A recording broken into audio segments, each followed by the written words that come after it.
ইয়াত ইমানেই ভাল পাইছোঁ চিকিৎসা মানে একদম সলাই ল'ব লাগে ইমানেই ছাৰ বাইদেউ বা একদম ঈশ্বৰৰ পৰা নিচিনাকৈ ইমানেই ভাল চিকিৎসা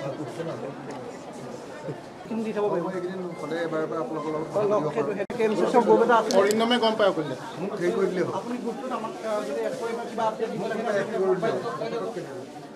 আচলতে মই মানে বহুত বেছিকৈ ভয় খাই আহিছিলোঁ মা ৰাতি 2:30 বজাৰ পৰা যোৱা ৰাতি 2:30 বজাৰ পৰা মাৰ হেৰি বেয়া হৈছিলে মানে মাত কথা কমি গৈছিলে তাৰপিছত পুৱা 10 মান বজাত মাৰ মানে একেবাৰে চেন্সলেছ হৈ গৈছিলে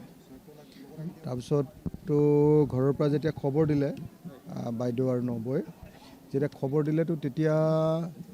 বহুত বেছি চিৰিয়াছলি খবৰ দি দিলে কাৰণ মা তেতিয়া চেন্সলেছ লগে লগে মাক আমাৰ Joysagar medical Joysagar civil hospital যিখন তাত ভৰ্তি কৰোৱা হ'ল আৰু তেতিয়া তেওঁলোকে দেখিলে যে মাৰ ছুগাৰ প্ৰায় নীলৰ পিনে গৈ আছে ছুগাৰটো ইমান কমি গ'ল যে নীলৰ পিনে গৈ আছে আৰু প্ৰেছাৰটো সাংঘাতিক হাই হৈছে আৰু তেখেতসকলে তেতিয়া মোক লগে লগে ফোন কৰিলে চিভিল হস্পিটেলৰ পৰা যে অকণমান আধা ঘণ্টামান আৰু যদি দেৰি হ'লহেঁতেন তেতিয়াহ'লে দিগদাৰ হ'লহেঁতেন বুলি কৈছে কিন্তু এতিয়া পাই যোৱাৰ কাৰণে তেখেতসকলে মানে ট্ৰিটমেণ্ট কৰি লগে লগে ছুগাৰটো ষ্টেবল কৰিলে আৰু প্ৰেছাৰটো যথেষ্ট ঠিক ঠাক কৰিলে আৰু এতিয়া যোৰহাট মেডিকেল কলেজত ছেমি ICUত ভৰ্তি কৰা হৈছে এতিয়া মা সুস্থ হৈ আছে সুস্থ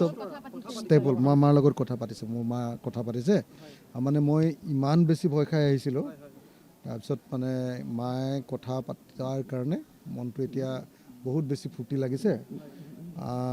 থাকিব লাগিব বহুত দিন থাকিব লাগিব আৰু মাৰ ছুগাৰটো মাজত খুব বেছি হৈ গৈছিলে কাৰণে মানে এতিয়া অলপ চেফটি খোৱাৰ নিচিনা হৈছে এটা ভৰিত গতিকে সেইটোৰো ট্ৰিটমেণ্ট আছে আৰু মানে ফ্লাকচুৱেট হৈ থাকে মাৰ অকস্মাতে ছুগাৰ একদম নীল হৈ যায় আকৌ কেতিয়াবা ছুগাৰ বাঢ়ি যায় এনেকুৱা ধৰণৰ খুব ফ্লাকচুৱেট হৈ আছে আচলতে মাৰ বয়সো 93 হ'লগৈ গতিকে বাৰ্ধক্যজনিত ৰোগ বুলিয়ে ক'ব লাগিব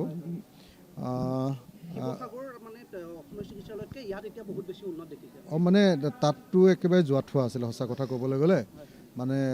আমি উৰি অহাৰ নিচিনাকৈ আহিছোঁ আৰু কিন্তু ইয়ালৈ আহি এটাই বস্তু ভাল লাগিলে যে নহয় মা এতিয়া ষ্টেবল বুলি যিটো কয় আৰু ডাক্তৰৰ ভাষাত যিটো ষ্টেবল বুলি কৈছে ষ্টেবল আপুনি চিন্তা নকৰিব আৰু মাক যেতিয়া মই মাতিছোঁ মায়ে মাতিছেও মোক এতিয়া পূৰা আছে না মানে মই আচলতে যিটো ভয় শংকা লৈ আহিছিলোঁ সেইটোতো বেলেগ একো মানে হেৰিয়ে লৈ অহা নাছিলোঁ আৰু দৌৰ মাৰি আহিছোঁ খালি মাক চাব লাগে আৰু এনেকৈ বুলি মা আচলতে সকলোৰে নিজৰ মা আচলতে পৃথিৱীৰ ভিতৰতে আটাইতকৈ মানে শ্ৰেষ্ঠ বন্ধু আটাইতকৈ শ্ৰেষ্ঠ অভিভাৱক আৰু আটাইতকৈ মানে পৃথিৱীৰ আটাইতকৈ আপোন মানুহগৰাকীয়ে ডেফিনেটলি মা যাৰেই নহওক লাগিলে দেই মানুহজন যোনেই নহওক লাগিলে মহিলাগৰাকী যোনেই নহওক লাগিলে মায়ে হ'ল শ্ৰেষ্ঠ হেৰি মোৰ সঁচা কথা ক'বলৈ গ'লে মই আজি জীৱনত যে যুঁজ বাগৰ কৰি আছোঁ অলপ ভয় নোখোৱাকৈ চৰকাৰৰ বিৰুদ্ধে একদম NIA-লৈকে ধৰা পৰ্যায়লৈ গৈছে তাৰ পাছতো ভয় খোৱা নাই চৰকাৰলৈ এই গোটেইবিলাক শক্তি মই মোৰ মাৰ পৰা পাইছোঁ